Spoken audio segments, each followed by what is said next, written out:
directeur de la Direction générale du secteur financier.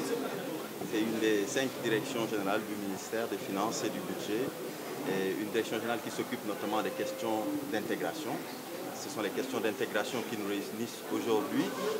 Nous sommes réunis pour discuter de la revue annuelle des projets, programmes et politiques communautaires avec les représentants de la commission de l'UEMOA. C'est un exercice annuel que nous tenons pour apprécier nos avancées et constater s'il y a eu des stagnations, des avancées, des reculs éventuels sur les politiques d'intégration.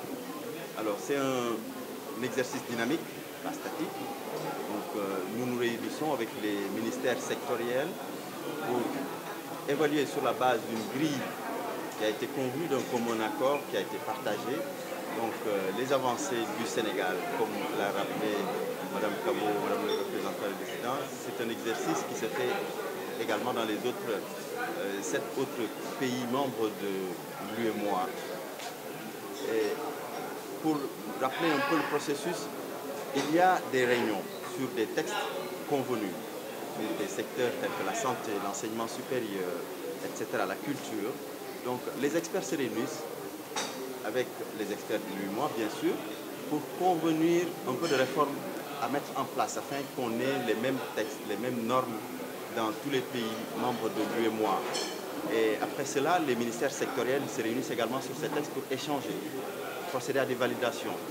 C'est bien après cela que le Conseil des ministres de l'UEMOA s'est réuni pour l'adoption de ces textes qui ensuite doivent être intégrés dans l'ordonnancement juridique interne.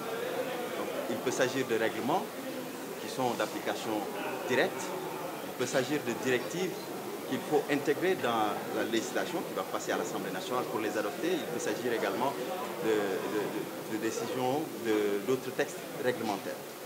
Alors, il peut arriver également que le Sénégal ait déjà dans son dispositif des éléments d'un texte qui est pris au niveau communautaire.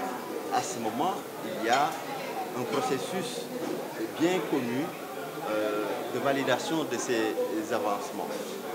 Il peut arriver également un autre cas dans lequel le Sénégal n'a pas encore intégré. Et dans ce cas, il faut intégrer ces changements-là, ces réformes, dans le dispositif juridique national. Donc voilà l'exercice auquel nous procédons.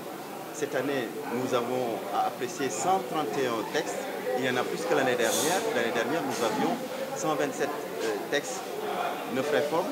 Cette année, nous en avons 131. Et puis, 7 réformes qu'il faudra apprécier. En 2022, nous avions eu un taux d'internalisation de 74,5%. Un an auparavant, en 2021, ce taux était à 76%, ce qui nous donnait une régression d'environ 1,6 points de pourcentage. Donc d'une année à une autre, il y a des évolutions qui peuvent avoir des explications variées. Je peux rappeler qu'à titre d'une certaine année, durant la Covid, il y a eu des difficultés d'internalisation de certains textes ou bien des retards d'internalisation. Donc tout cela peut expliquer des évolutions qu'il peut y avoir d'une année à une autre. Mais cette année, particulièrement, nous avons bien travaillé avec des équipes de l'UEMOA et nous osons espérer qu'il y aura une évolution, une grande évolution en termes de progrès à ce niveau-là dans plusieurs domaines. À l'issue de cet exercice technique, les ministères sectoriels vont se réunir avec le président de la commission de l'UEMOA pour procéder à une validation politique. À la suite de cette validation politique, donc, la délégation de la revue va présenter les travaux à M. le Président de la République Macky Sall, qui ensuite sera informé de tout ce qui a été fait, tant au niveau du volet technique qu'au niveau du volet politique.